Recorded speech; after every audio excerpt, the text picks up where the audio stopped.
Saudara dan saudari yang terkasih, pada hari ini kita merenungkan pertemuan Yesus dengan perempuan Samaria.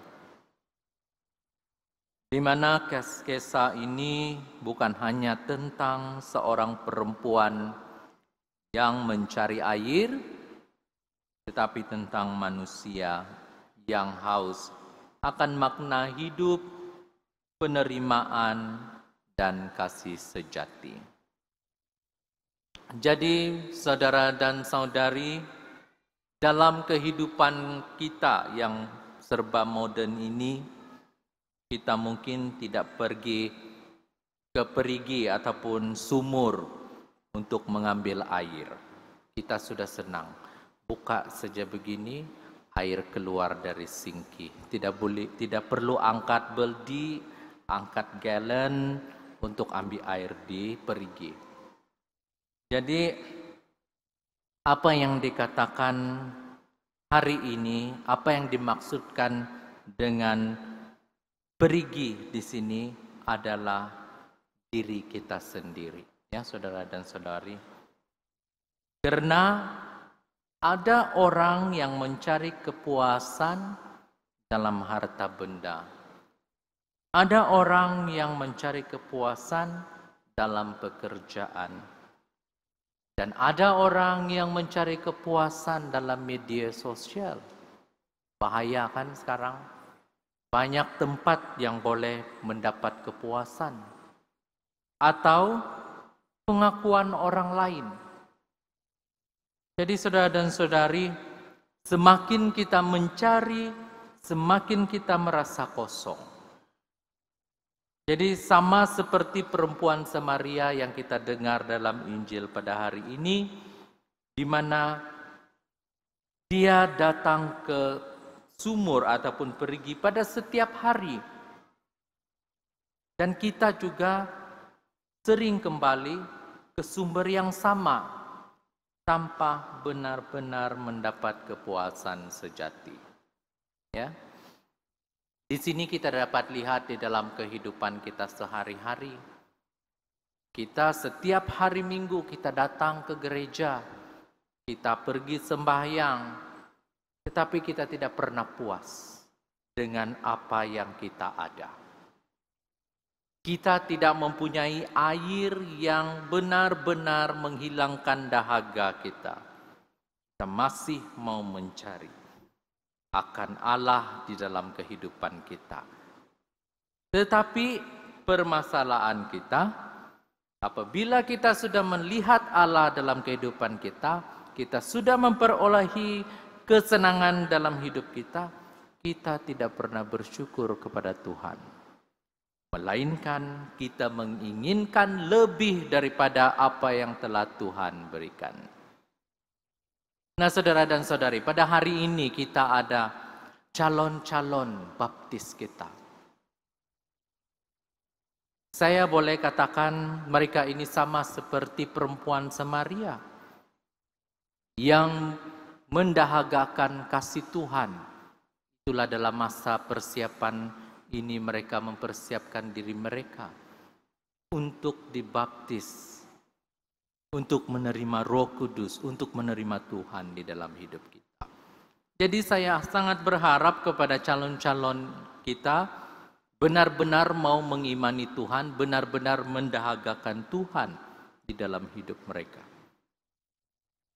Jadi masa Prapaskah ini saudara dan saudari adalah masa kita untuk bertanya kepada diri kita sendiri. Yaitu terutamanya sekali bagi mereka calon-calon yang ingin dibaptis. Di mana sumur mana yang selama ini kita andalkan untuk mencari kebahagiaan? Coba kita tanya pada diri kita sendiri. Apakah kita merasa bahwa kebahagiaan hanya datang dari kemajuan ataupun kejayaan dan status sosial? Kadang-kadang kita post, kita punya video di TikTok. Itu jadi kerja, hari-hari buka TikTok. Alah, baru 30 orang pergi like. Dia susah hati, sudah dia pergi share dia punya video. Dalam masa 3 jam baru 10 orang. Terus dia marah-marah.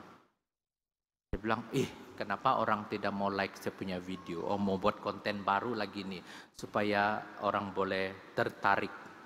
Nah, ada orang share video, wah, dalam masa 1 saat saja sudah mau 5.000 like. Nah, dalam masa 10 menit sudah 100 lebih ribu like. Jadi dia senang hati. Senanglah hati dia, ketawa-ketawa, senyum-senyum. Tetapi apakah itu kepuasan yang kita mau? Apakah popularity yang membuatkan kita puas untuk selama-lamanya? Tanpa kita sadari sebenarnya hanya kasih Tuhan yang dapat membahagiakan kita, bukan kasih yang di dunia. Ya? Karena kehidupan kita di dunia ini hanyalah sementara. Ya, jadi di dalam Prapaskah ini 2 perkara yang paling penting yang perlu kita ketahui. Pertama yaitu pertaubatan, yang kedua kita melihat bagaimana kesabaran Tuhan untuk menunggu kita benar-benar mau bertobat. Ya, jadi kadang-kadang kalau kita membuat pengakuan dosa, kita punya list. Oke, tahun 2019 punya dosa belum lagi habis kena buat karena kasih aku. Jadi dia datang, oke, saya mau buat persiapan. Tengok, buka dia bagus, ada diary, dia tulis semua. Oke, tahun 2019. Dia pergi masuk pengakuan dosa, dia kasih mengaku dosa dia 2019. Lepas dia keluar, dia tik, oke, 2019 selesai. Tapi dia tidak ingat, dia masih ada 2018, berapa tahun lagi sampai sekarang.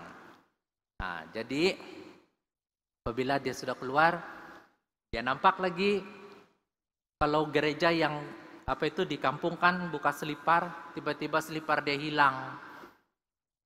Terus selepas keluar mengamuk lagi, dah kurang ngajar orang mencuri saya punya selipar, melakukan dosa lagi. Sudah kau marah baru keluar dari bilik pengakuan. Jadi macam mana saudara dan saudari? Ini persoalan yang paling besar. Karena pengalaman saya banyak yang mengatakan ini dosa saya yang dulu-dulu belum saya pernah kasih buat pengakuan. Jadi dalam pikiran saya ketika saya duduk, jadi dosa dia yang sudah dia lakukan yang hari kemarin itu macam mana?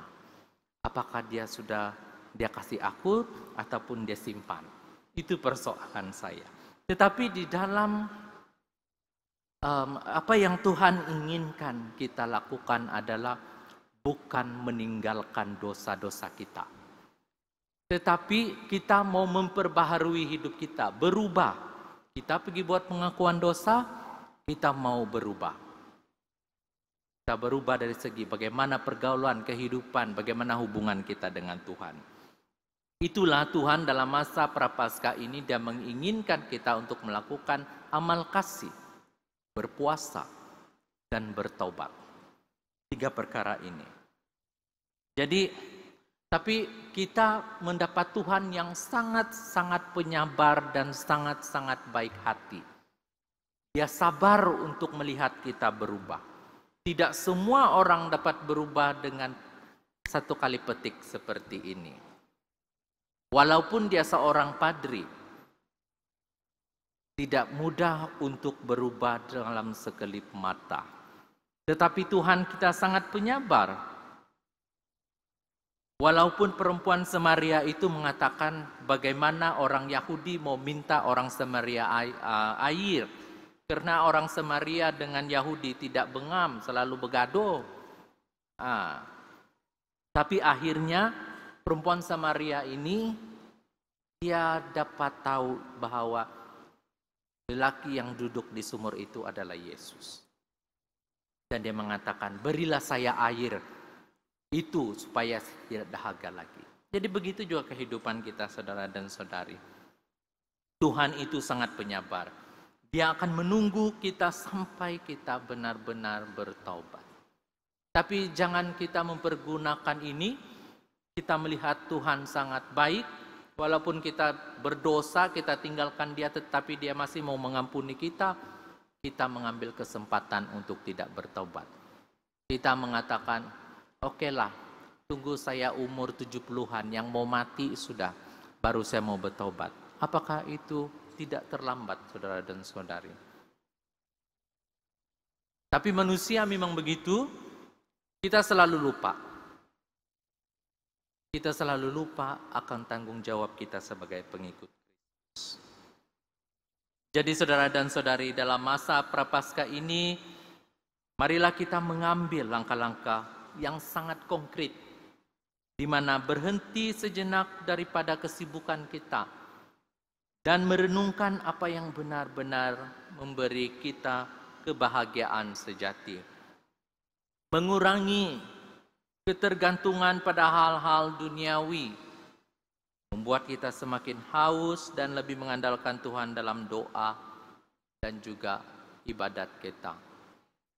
Dan menjadi saksi kasih Tuhan bagi orang lain seperti perempuan Samaria yang setelah bertemu Yesus langsung bersaksi kepada orang-orang di sekitar dia. Jadi 3 perkara ini, saudara dan saudari, marilah kita renungkan bersama. Karena di dalam perjalanan hidup kita menginginkan air yang diberikan oleh Tuhan kepada perempuan Samaria itu, yang tidak akan pernah memuaskan, dan yang datang kepada Yesus, sumber kehidupan yang sejati. Hanya di dalam Dia kita akan menemukan kedamaian dan kebahagiaan yang sesungguhnya. Semoga Tuhan memberkati kita.